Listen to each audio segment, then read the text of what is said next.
On the last day of the legislative session, Texas Governor Greg Abbott vetoed a bill aimed at enhancing safety and transparency for Texans getting Botox.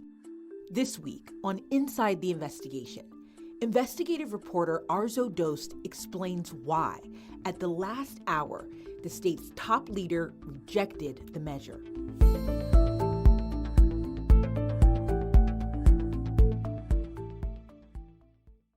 Welcome to Inside the Investigation. Today we've got investigative reporter Arezow Doost joining us.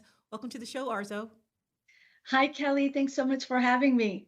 I'm so glad you're here because your reporting on this has been phenomenal. For the last year, if you don't know, Arezow's been reporting on health and safety concerns around who is administering Botox injections around the state. Remind us of your original investigation and what you found. Well, Kelly, our investigative producer, Dalton Huey, and I have been looking at this for more than a year now. And it originally started as a tip. Senator Charles Shortner had been hearing about concerns about Botox parties going on without any oversight, without any physical doctor being there to make sure things went smoothly, or, someone that is authorized to give the Botox injections. Concerns growing as social media ads offer quick weekend trainings for anyone to become an injector. In our own investigation, we found that Botox injections were taking place in the back room of shops, boutiques, and in fact, our investigation and that tip I was telling you about took us to Dublin, Texas. We went specifically for a lip flip. So just Botox in my lips. The woman agreed to an interview, if we didn't reveal her identity, about her procedure. And I was like, okay, I need a second. Just kind of feeling a little dizzy. I just remember waking up and there being like bright lights and people in my face and everything like that, and panic. She says she fainted. An EMS report also details a 5-minute seizure and vomiting. Yeah, it was in the back room of a, really cute boutique that you would see anywhere. And we've seen this happen in the back, room of salons and shops all across Texas. But it was significant enough for the Dublin Police Department to open an investigation, which, by the way, is still ongoing, and for, some heat to be brought to the injector and to the field and industry to see what is happening. Senator Charles Shortner, who's also a doctor, laid out a bill focused on patient safety. There have been increased reports of estheticians administering unauthorized and unsafe injections to friends and family without proper physician supervision. The legislation comes after a KXAN investigation highlighted the need for more oversight for patient safety.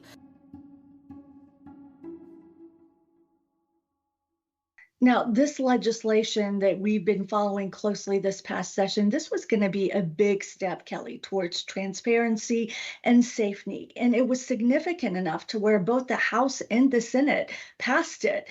And it would have essentially prohibited barbers, estheticians, cosmetologists from administering Botox and other injectables unless they were authorized to do so. It would have also given, and this was a big part of it, the Texas Department of Licensing and Regulation oversight, which right now, Senator Charles Shortner tells us there is no oversight in case something goes wrong.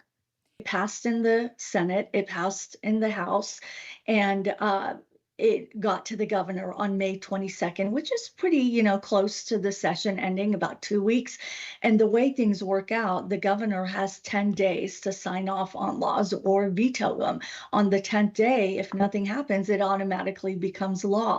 But on that last day, there was a message from the governor read on the Senate floor. Members, we have our first veto. Senator Shortner. We have our first veto. Spelled V-E-T-O, capital V, capital E, capital T, capital O. Following message from the governor, just for you. To the members of the Senate and House of Representatives of the 88th, 9th, 89th Texas Legislature regular session, pursuant to Article 4, Section 14 of the Texas Constitution, I, Greg Abbott, Governor of Texas, do hereby disapprove and veto Senate Bill number 378 of the 89th Texas Legislature regular session due to the following objections. Texas should be removing barriers for small businesses and occupational licensees. Senate Bill 378 by Schwertner does just the opposite. Barbers who nick a customer's neck during a straight razor shave should not fear the loss of their licenses. As we work to make government more efficient and less intrusive for Texans and businesses, unnecessary and overly burdensome regulations are counterproductive. Therefore, I disapprove of this bill. Wow, that's rough. It was not the way health advocates say Senator Schwertner was expecting to hear about the bill being vetoed. And even afterwards, several lawmakers went and gave him a hug and they tried to make a light moment of it. But health advocates say it was just a very disappointing moment because they've been pushing for patient safety and transparency in an industry that is just growing. Okay, so in that clip, we hear the governor in his message that was read aloud on the Senate floor mention barbers. He said barbers who nick a customer's neck during a straight razor shave should not fear the loss of their licenses. Arezow, from your reporting and from looking at this bill, it seems like the primary purpose of it was not about barbers, but rather cosmetologists and estheticians who are having these Botox parties without any medical oversight. How did we end up talking about bad haircuts?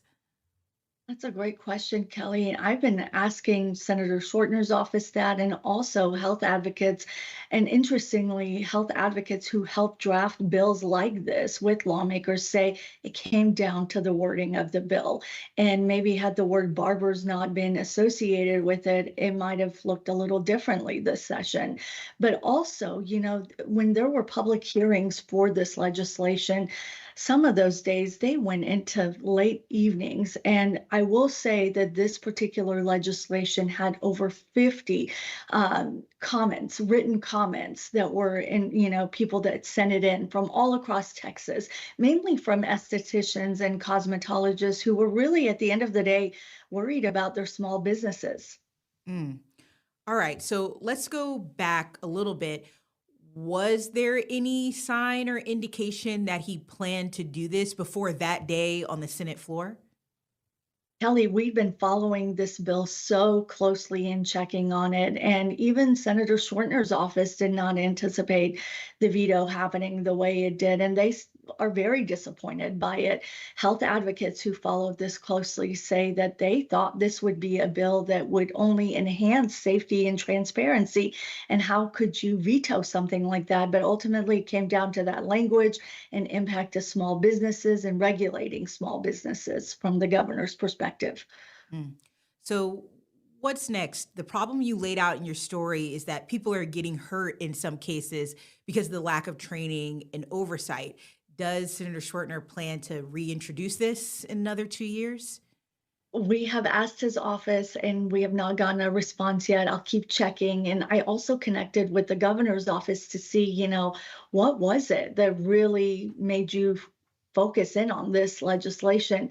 And his office actually just sent us back to the message that was read on the Senate floor, really talking about the impact to small business and businesses across Texas. So I will keep connecting with Senator Schwertner's office. There may be some time where health advocates tell us that they want to meet with him to see if they can rework some of the wording, because they say bills, legislation that really look at transparency and safety in this growing industry, they're critical. Thank you, Arezow, for joining us. Thank you for sharing this story with us. And we know the reporter that you are, this is not the last time that we're going to hear an update from you.